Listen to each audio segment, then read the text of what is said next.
yoga. Why do lots of people, and especially Christians, have problem with yoga?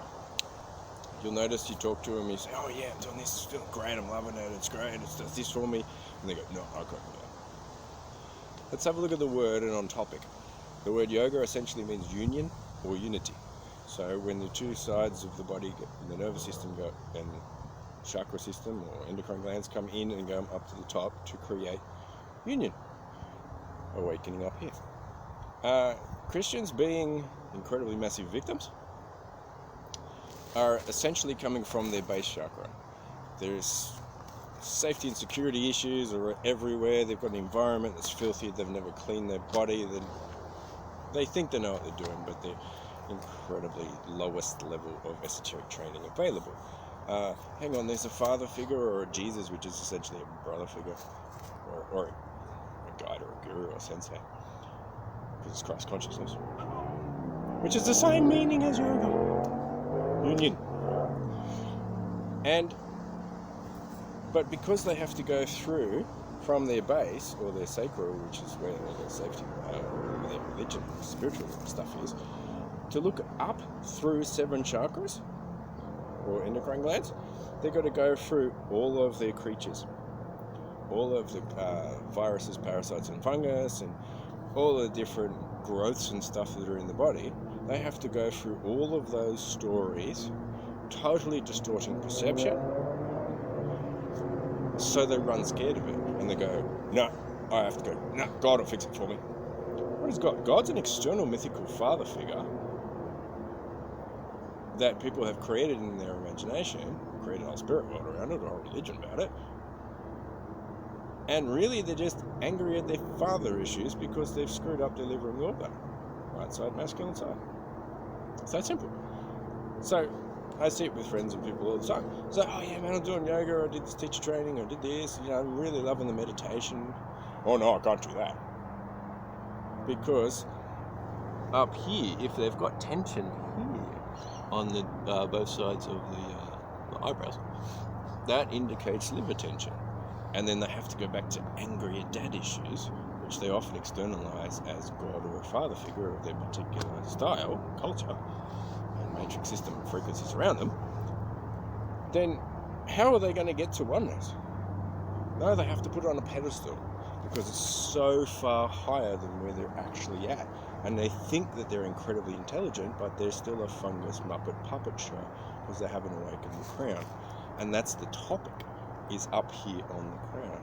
It's a very long way for them to go. They just make up a story or cognitive dissonance in a way because their belief system, which is essentially their nervous system capability, is so far away from where they're actually capable of in their body and their energetic structure.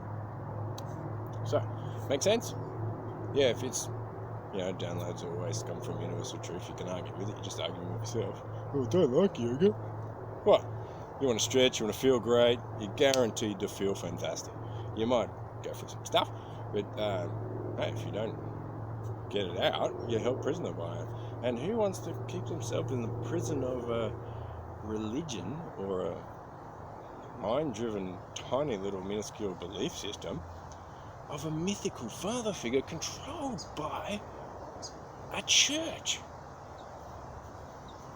Where is the independent thought, the sense of power, the individual soul power, when they're controlled by some decrepit old men who think they're intelligent but haven't even got to the goal that they're trying to do?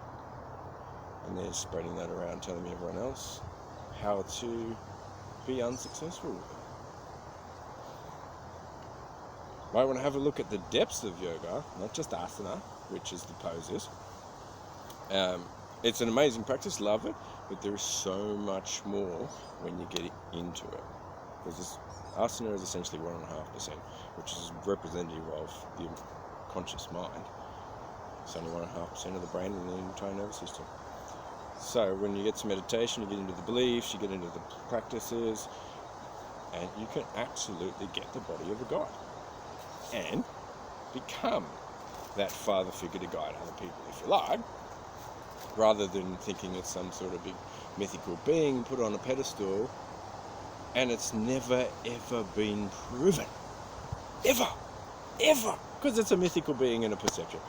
So, and I've done a number of videos on it. There's hundreds of thousands of different names for God because it's an imaginative storytelling perception that it's hard to prove perception. It's a feeling. And you have to be on oneness to be able to do it. It's pretty fun.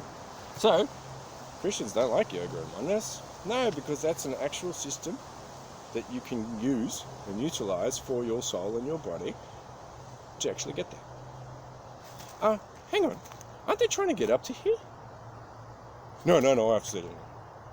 Oh, but there's steps and practices and, nutrition strategies and things to improve yourself with.